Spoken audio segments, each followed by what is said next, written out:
नमस्कार जूनियर्स, कैसे हो। मैं फिर से आ चुका हूँ एक नया वीडियो लेके। और इस वीडियो में मैं कुछ टॉपिक्स के बारे में बताना चाह रहा हूँ ताकि तुम्हें एक्स्ट्रा कुछ पढ़ना ना पड़े। सो आई नो फिजिक्स का हालत बहुत ज़्यादा ख़राब है, बट टेंशन मत लो, सब कुछ अच्छा जाएगा। अब फोकस करो केमिस्ट्री के ऊपर। सो जंपिंग स्ट्रेट इन टॉपिक। और बाय द वे ये मेरा 2025 का पेपर था, सेकेंड सेट मिला था मुझे। ये सेट थोड़ा मॉडरेट था, ठीक ठाक ही था। सो जंपिंग स्ट्रेट इन टॉपिक, ये है तुम्हारा सिलेबस, देख सकते हो। सो क्या क्या तुम्हें करना है मैं बता देता हूँ ठीक से। रुको, हाँ ठीक है। फर्स्ट ऑफ ऑल है सॉल्यूशन। सो सॉल्यूशन से तुम्हें करना है, फार्मूलाज मेन है, ठीक है। फार्मूलाज मेन है पहला। दूसरा बात, जो क्वालिटेटिव प्रॉपर्टीज़ है वो काट के जाना, सब कुछ मतलब क्वालिटेटिव प्रॉपर्टीज है, जब न्यूमेरिकल्स है वो करना, उसके साथ उसका जो फार्मूलाज है वो करके जाना। एंड देन एबनॉर्मल जो मास था वो भी करके जाना। वेंटो फैक्टर बहुत इंपॉर्टेंट होता है, वो भी करके जाना। आई जो लगता है सब में वो इम्पोर्टेंट है। सॉल्यूशन का ये हो गया।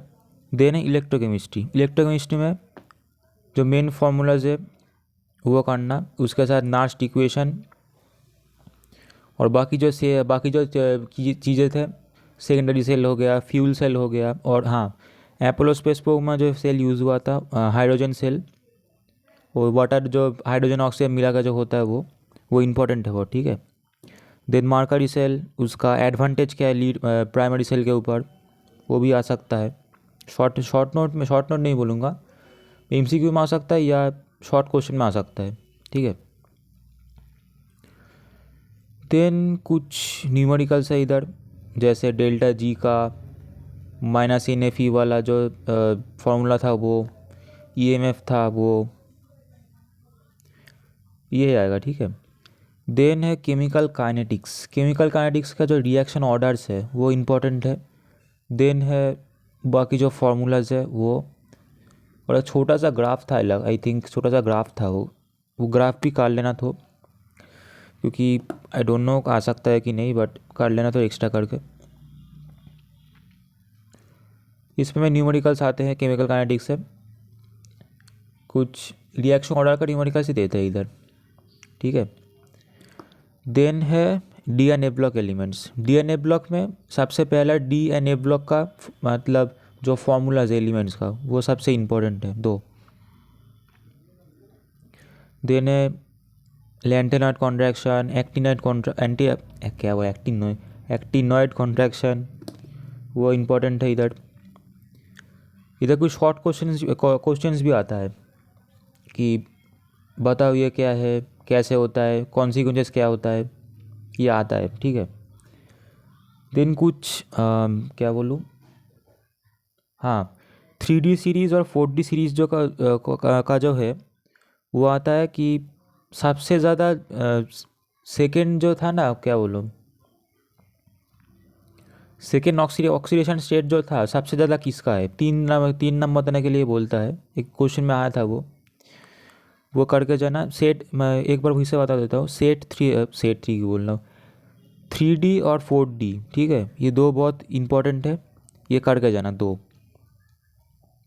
ए ब्लॉक का नहीं बता नहीं सकता क्योंकि ए ब्लॉक का बहुत बड़ा है सिस्टम, और उतना सिस्टम कर हुए तो दिमाग का धज्जियाँ उड़ जाएगी, ठीक है।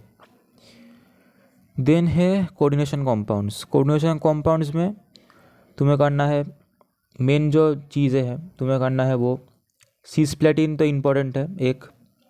देन है ईडीटीए का स्ट्रक्चर देख लेना, ईडीटीए का फुल फॉर्म क्या था, इथाइन डायमाइन टेट्राएसिडेट ना, कमेंट में लिखना कि मैं गलत हूँ कि नहीं, ठीक है। जितना मुझे याद आता है उतना ही मैं बोल रहा हूँ, ठीक है। देन है CFT, crystal field theory. Then है VBT, valence bond theory and crystal field splitting energy, वो भी करके जाना आ सकता है। देन है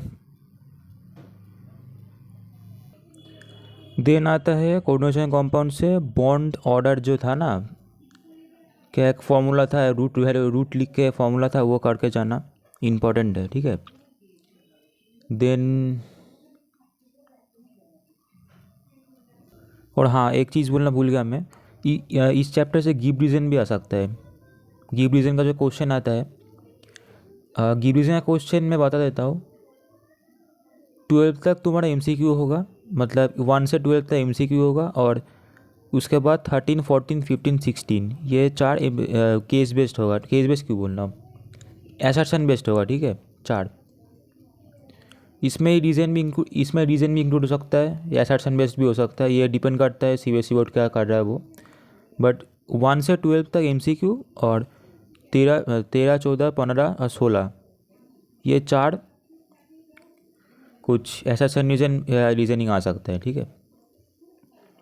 ये थोड़ा ध्यान रखना। सो कोऑर्डिनेशन कंपाउंड से ये हो गया।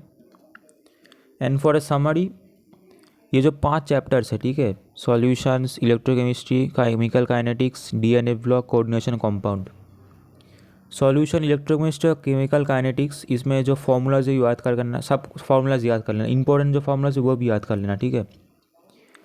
एंड एज यूजुअल, अगर तुम्हें न्यूमेरिकल नहीं पता तो फॉर्मूला बैठा के जस्ट क्वेश्चन के वैल्यू लिख दो, मार्क्स मिल जाएगा थोड़ा, ठीक है। DNA ब्लॉक और कोऑर्डिनेशन कंपाउंड्स का जो स्ट्रक्चर है, वो DNA ब्लॉक का पहले ही बता दिया, जो फॉर्मूलाज थे, D element, D block elements का, ए ब्लॉक एलिमेंट का सब फॉर्मूलाज थे, वो शेल वाला फॉर्मूला एन एफ वो था, वो तुम समझ चुके हो, ठीक है, मैं क्या बताना चाह रहा हूँ, ठीक है। ये करके जाना। और हाँ, सॉल्यूशन में एक चीज़ बोलना भूल गया, Henry's law special case of Raoult's law, ये करके जाना, इम्पोर्टेंट है। और DNA ब्लॉक एलिमेंट्स का कुछ क्या बोलूँ, रिएक्शन से इम्पोर्टेंट, परमैंगनेट हो गया, मैंगनीज हो गया, मैंगनीज क्यों बोल रहा हूँ, MnO4, सॉरी, परमैंगनेट हो गया, MnO4, ये कुछ रिएक्शन से इम्पोर्टेंट है। मैं सब कुछ दे दूँगा, कोई टेंशन की बात नहीं, सब कुछ दे दूँगा मैं, ठीक है। देन आता है चैप्टर्स हेलोएल्किन्स, एल्कोहल्स, एल्डिहाइड्स, एमीन्स। ये जो चार चैप्टर्स है 6 to 9, इधर से मेन नेम रिएक्शन पढ़ना।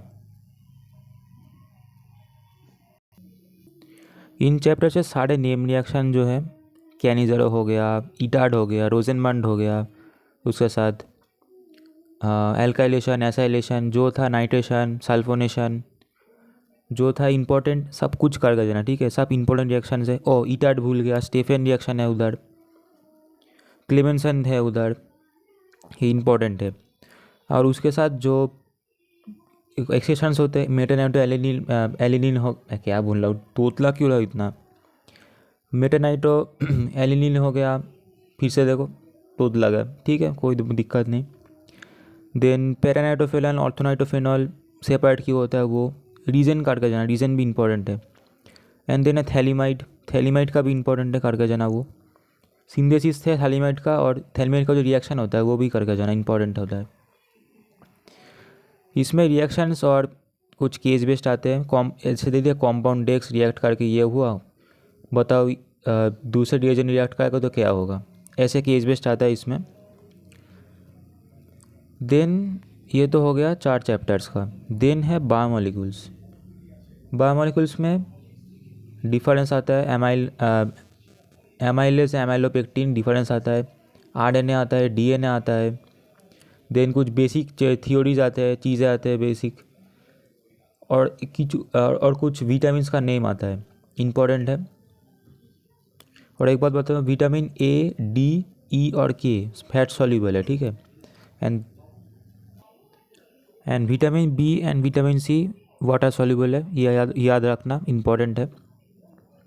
देन है कुछ फॉरेंसिक का जो चीज़ है लास्ट में, DNA फिंगरप्रिंटिंग, वो तो थियोरीज के लिए है, पढ़ के जाना थोड़ा। एंड हॉर्मोन्स आई थिंक है तो पढ़ो, नहीं है तो छोड़ दो, ठीक है।